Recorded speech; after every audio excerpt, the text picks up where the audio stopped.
Hello, नमस्कार, आदाब, सत श्री अकाल और अस्सलाम वालेकुम। मैं हूं मोहम्मद अहमद काज़मी, लेकर आया हूं आपका पसंदीदा कार्यक्रम नज़र दुनिया पर। भारत में जिस तरह से हिंदुओं के त्योहारों का माहौल है, इसी तरह दूसरे मुल्कों में भी खुशियां मनाई जा रही हैं। इस मौके पर बांग्लादेश में हुए कुछ नाखुशगवार वाक़यात के बाद नई दिल्ली ने बांग्लादेश में हिंदू मंदिरों और दुर्गा पूजा के मकामात पर हुए हमलों पर ढाका के साथ तबादला ख्याल किया है। इंडियन एक्सप्रेस के मुताबिक इस कम्युनिकेशन में कहा गया है कि कुछ एक्सट्रीमिस्ट एलिमेंट्स सांप्रदायिक तनाव यानी कम्युनल टेंशन भड़काने की कोशिश कर सकते हैं। बांग्लादेश के कोमिला शहर में वेडनेसडे को पूजा पंडाल में कुरान की बेहुरमती के वाक़े के बाद थर्सडे को दुर्गा पूजा के मौके पर बांग्लादेश की प्राइम मिनिस्टर शेख हसीना ने उम्मीद जताई थी कि भारत में इस सिलसिले में कोई रिएक्शन ना हो। इसके लिए भी होशियार रहने की ज़रूरत है, क्योंकि बांग्लादेश में इससे और हालात बिगड़ सकते हैं। बांग्लादेश सरकार के मुताबिक वहां गड़बड़ी फैलाने वालों के खिलाफ सख्त कार्रवाई की जा रही है और बांग्लादेश में भारत के हाई कमिश्नर विक्रम दोरास्वामी और दूसरे शहरों में 4 कॉन्सुलेट्स के अफसरान बांग्लादेश की हुकूमत से लगातार राब्ते में हैं। आखिर तक ज़रूर देखें। आगे बढ़ने से पहले आपसे गुजारिश है कि अगर आपने अभी तक media star world YouTube channel subscribe नहीं किया है तो सब्सक्राइब कर लें और घंटी दबाना ना भूलें। और अगर आप हमें फेसबुक पर देख रहे हैं तो हमारे पेज को लाइक करें ताकि हमारी हर नई वीडियो की खबर आपको सही वक्त पर मिल सके। अगर हमारी खबर सच्ची और अच्छी लगे तो अपने व्हाट्सएप ग्रुप, फेसबुक, इंस्टाग्राम और ट्विटर अकाउंट पर ज़रूर शेयर करें ताकि मीडिया स्टार वर्ल्ड की खबरें दुनिया भर तक पहुँच सकें। बांग्लादेश से खबर है कि कल फ्राइडे को ढाका में मुकर्रम जामा मस्जिद में कोमिला में पूजा पंडाल में कुरान की बेहुरमती के खिलाफ प्रोटेस्ट हुए हैं। इससे पहले कुछ हिंदुओं की प्रॉपर्टीज़ और मकानों पर हमलों की भी खबर थी। वहाँ की प्राइम मिनिस्टर शेख हसीना ने कोमिला में होने वाले वाक़यात और उसके बाद वायलेंस करने वालों के खिलाफ सख्त कार्रवाई की वार्निंग दी है। मीडिया रिपोर्ट्स में कहा गया है कि बांग्लादेश के अफसरान के मुताबिक ढाका से लगभग 100 किलोमीटर साउथ ईस्ट में कोमिला में वेडनेसडे को एक दुर्गा पूजा पंडाल में कुरान की बेहुरमती यानी ईश निंदा का वाक़या हुआ, जिसकी वजह से मंदिरों और पंडालों पर हमले हुए।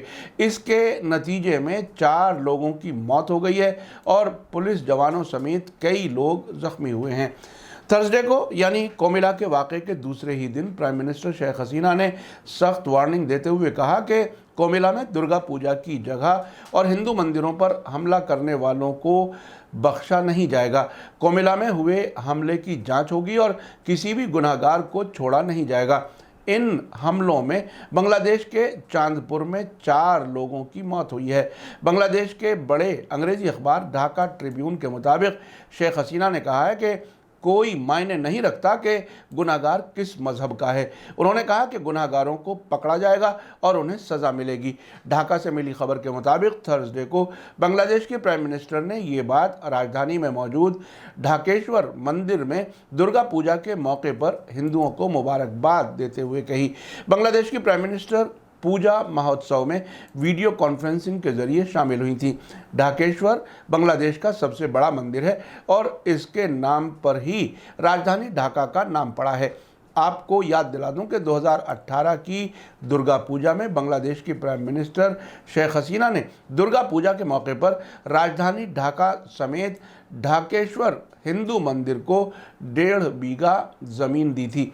बीबीसी के मुताबिक इस मौके पर प्राइम मिनिस्टर शेख हसीना ने भारत को भी नसीहत देते हुए कहा है कि उसे गड़बड़ी करने वालों के सिलसिले में सख्त रहना चाहिए। यहाँ तक कि भारत में भी ऐसा कुछ नहीं होना चाहिए जिससे हमारे मुल्क पर असर पड़े और हमारे हिंदुओं को मुश्किलों का सामना करना पड़े।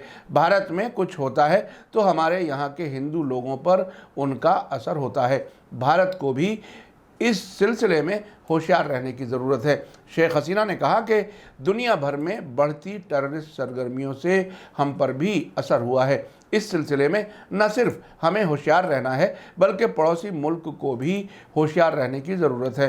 पड़ोसी भारत ने आज़ादी की जंग में हमें मदद की थी और हम हमेशा इस वजह से एहसानमंद रहते हैं। इधर बांग्लादेश में हिंदुओं पर हुए हमलों पर रिएक्शन देते हुए भारत की फॉरेन मिनिस्ट्री के स्पोक्सपर्सन अरिंदम बागची ने बांग्लादेश की तुरंत की गई कार्रवाई की तारीफ की है। उन्होंने कहा है कि तुरंत कार्रवाई से हालत को कंट्रोल कर लिया गया है, लेकिन बीजेपी ने इस मौके पर भी बांग्लादेश में होने वाले वाकयात के बहाने वेस्ट बंगाल की चीफ मिनिस्टर ममता बनर्जी की नुक्ताचीनी की है। भाजपा के सोशल मीडिया के सरबराह अमित मालवीय ने बांग्लादेश में दुर्गा पूजा की जगहों पर हमले के सिलसिले में ममता बनर्जी की नुक्ताचीनी करते हुए अपने ट्वीट में लिखा है कि बांग्लादेश में हिंदुओं की मजहबी आज़ादी खतरे में है, जिससे साबित होता है कि CAA एक इंसानी कानून है। ममता बनर्जी की CAA की मुखालिफत और सोची समझी खामोशी वेस्ट बंगाल के हिंदुओं के लिए अफसोसनाक है।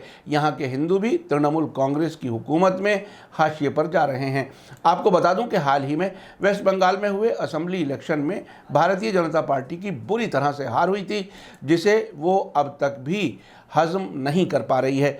BBC से बांग्लादेश पूजा उत्सव परिषद के प्रेसिडेंट मिलन कांति दत्त ने कहा है कि पूजा की जगहों पर हुए हमले और वायलेंस से सिक्योरिटी के बारे में फिक्र बढ़ी है। बहुत ही प्लानिंग से हमले हुए हैं, इसीलिए हिंदू कम्युनिटी में डर है।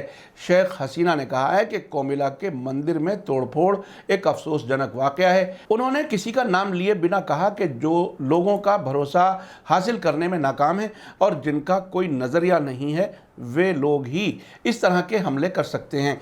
शेख हसीना ने कहा कि हमें कई इन्फॉर्मेशन मिल रही हैं, हम उन्हें ज़रूर पकड़ेंगे जो हमले में शामिल थे। ये जदीद तकनीक का ज़माना है, उन्हें ज़रूर पकड़ा जाएगा। हमने ऐसा अब से पहले भी किया है और आने वाले वक्त में भी करेंगे। गुनाहगारों को सज़ा मिलेगी, ऐसी सज़ा मिलेगी कि याद रहेगी और आने वाले वक्त में कोई भी ऐसा दोबारा करने की हिम्मत नहीं करेगा। बांग्लादेश में दुर्गा पूजा पंडालों और मंदिरों पर हमलों के वाक़यात से पूरे मुल्क में हालात तनाव वाले हैं। आज चट्टोग्राम, जिसे पहले चिटागोंग कहा जाता था, हिंदू बुद्धिस्ट क्रिश्चियन काउंसिल ने 6 घंटे की हड़ताल रखी। कल फ्राइडे को राजधानी ढाका और नोआखाली में कोमिला में कुरान की बेहुरमती के खिलाफ प्रोटेस्ट करने वालों और पुलिस के बीच वायलेंट झड़पें हुई। ये झड़पें ढाका के पाल्टन के बैतुल मुकर्रम मस्जिद और ककरैल इलाके में और नोआखाली के चौमुहनी इलाके में जुमे की नमाज के बाद हुई। साथ ही ऐसी रिपोर्टें भी सामने आई हैं कि नोआखाली के बेगमगंज के चौमुहनी में हिंदू कम्युनिटी के घरों और दुकानों को निशाना बनाया गया है। ज़िले के एडिशनल पुलिस कमिश्नर ने साफ किया है कि इसमें जतन कुमार साहा नाम के एक शख्स की मौत हुई है।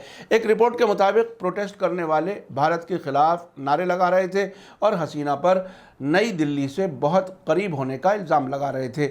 नोआखाली के बेगमगंज में एक पूजा पंडाल में आग और चांदपुर के हाजीगंज में झड़प की वजह से कम 4 लोगों की मौत हुई है। सरकार ने हालात को कंट्रोल में करने के लिए मुल्क के 22 ज़िलों में बॉर्डर गार्ड बांग्लादेश BGB यानी सीमा सुरक्षा बलों को तैनात किया है। साथ ही खबर है कि कल फ्राइडे को पूरे मुल्क में 4G और 3G मोबाइल इंटरनेट पर पाबंदी लगा दी गई थी, जो शाम को 4 बजे तक जारी रही। BBC ने चश्मदीदों के हवाले से बताया है कि ढाका की मस्जिद बैतुल मुकर्रम में फ्राइडे की नमाज के पूरा होने से पहले एक ग्रुप नारे लगा रहा था। प्रोटेस्ट करने वालों ने जब रैली निकालनी शुरू की तो पुलिस उन्हें मस्जिद के दरवाजे पर रोक नहीं पाई। इसके बाद रैली पलटन गई और पुलिस उन्हें विजयनगर जाने से भी नहीं रोक सकी। पुलिस प्रोटेस्ट करने वालों को ककरैल जंक्शन पर बैरिकेड लगाकर तीनों तरफ से रोकने में कामयाब हो गई, लेकिन वहीं पर झगड़ा शुरू हो गया। प्रोटेस्ट करने वालों को रोकने और पकड़ने के दौरान पुलिस वालों पर पत्थर बरसाए गए, जिस पर पुलिस ने लाठीचार्ज शुरू किया और आंसू गैस के गोले छोड़े। इस पूरी खबर से ये बात साबित हो गई है कि कोई एक शख्स गलती करता है और उसकी सज़ा बहुत लोगों को मिलती है, और अक्सर ऐसा भी होता है कि वो किसी न किसी सियासी पार्टी का एजेंट होता है, जिसे हालात ख़राब कराने के लिए इस्तेमाल किया जाता है। मेरा यकीन है कि कोमिला में कुरान की बेइज्जती करने वाले और जवाब में हिंदुओं के ख़िलाफ़ हमले करने वालों के बीच कोई ना कोई ताल्लुक़ या तालमेल ज़रूर मिलेगा। हो सकता है कि ऐसे वाक़यात से बांग्लादेश में 2023 में होने वाले जनरल इलेक्शन की तैयारी की जा रही हो। जैसे भारत में पिछले कई इलेक्शन के मौके पर मजहबी जुनून पैदा करके इलेक्शन जीते जा रहे हैं, मुमकिन है बांग्लादेश में भी कुछ ताकतें ऐसा ही करना चाहती हों। हमारी कोशिश है कि बांग्लादेश के हालात पर ज़मीनी रिपोर्ट हासिल की जाए ताकि हम आपको और गहराई से वहाँ के हालात बता सकें। इसी के साथ मुझे दीजिए इजाज़त। आज का एपिसोड कैसा लगा कमेंट्स में ज़रूर लिखें। थैंक यू, धन्यवाद, शुक्रिया। जय भारत, जय हिंद। मीडिया स्टार वर्ल्ड के और वीडियो देखने के लिए हमारे चैनल को सब्सक्राइब करें और सीधे नोटिफिकेशन पाने के लिए बेल आइकन दबाएं। और अगर हमारी खबर सच्ची और अच्छी लगे तो अपने व्हाट्सएप, इंस्टाग्राम, फेसबुक और ट्विटर अकाउंट पर ज़रूर शेयर करें।